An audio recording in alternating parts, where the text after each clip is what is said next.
সবাইকে স্বাগত জানাচ্ছি।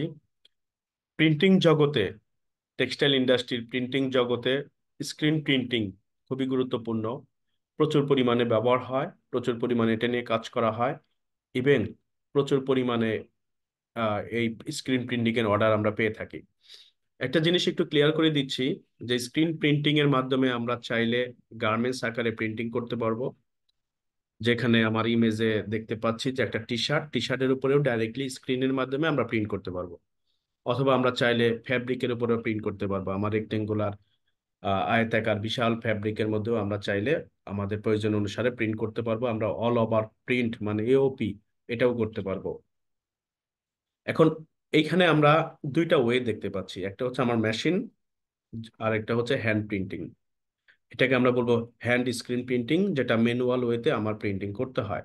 বা কিন্তু এটা হচ্ছে আমার অটোমেটিক স্ক্রিনের স্ক্রিন প্রিন্টিংটা, এটা পুরোটাই মেশিন। এই পুরো মেশিনে অটোমেটিক প্রিন্টিংটা হবে বাই দ্য হেল্প অফ স্ক্রিনের সাহায্যে। এখন তার আগে যেটা করতে হবে, দুটোর ক্ষেত্রেই আমার অটোমেটিক হোক আর ম্যানুয়াল হোক, দুটোর ক্ষেত্রেই আমার সাইজ অনুসারে স্ক্রিনটাকে আগে প্রিপেয়ার করতে হবে।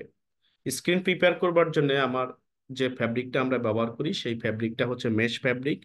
এই মেশ ফ্যাব্রিকটা বেসিক্যালি নাইলন ফাইবার দিয়ে তৈরি করা হয়। এখন এই মেশ ফ্যাব্রিকটাকে আমাকে একটা ফ্রেমের মধ্যে ভালো করে আটকে নিতে হবে। এইগুলা হচ্ছে আমার মেশ ফ্যাব্রিক। এখানটাতেও আছে, এখানটাতেও আছে।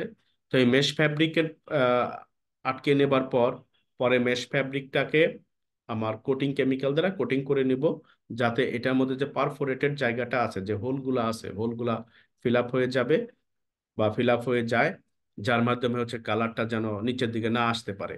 এরপর আমরা আমাদের পছন্দ মতো ডিজাইন ইলাস্ট্রেটর করে নেব। ইলাস্ট্রেটরে করে নেবার পর বা ফটোশপে করে নেবার পর সেটাকে আমরা প্রিন্ট দিব। প্রিন্ট করে আমরা যদি লাইটের মধ্যে এক্সপোজ করি, লাইট বক্স আছে, লাইট বক্সের মধ্যে এক্সপোজ করলেই আমার যে এখানটাতে হচ্ছে ডিজাইনটা ছিল ওই বরাবর হচ্ছে স্ক্রিন থেকে আমার কোটিং কেমিক্যালটা ডিস্ট্রয় হয়ে যাবে।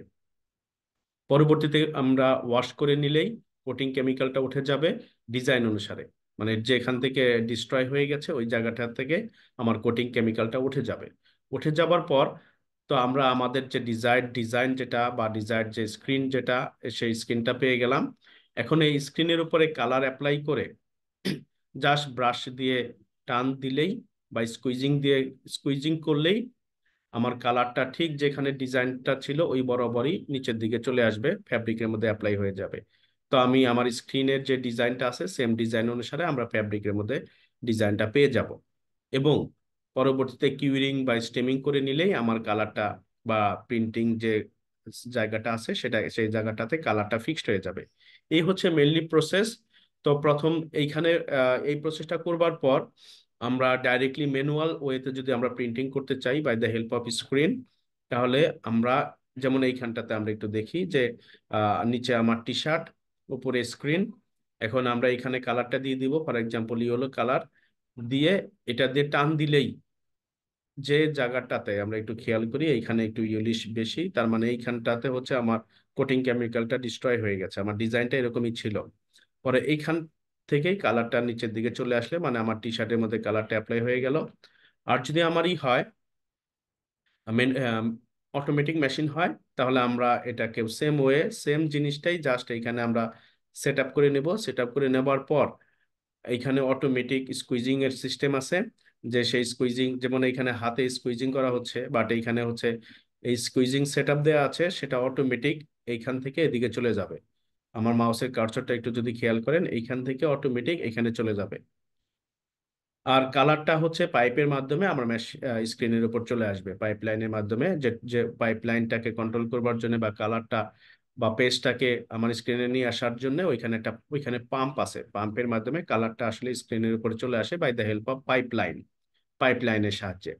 এখন আমরা এইখানে যদি একটু খেয়াল করি, এখানে 1 2 3 4 চারটা স্ক্রিন দেখতে পাচ্ছি, 4 স্ক্রিনস আর দেয়ার।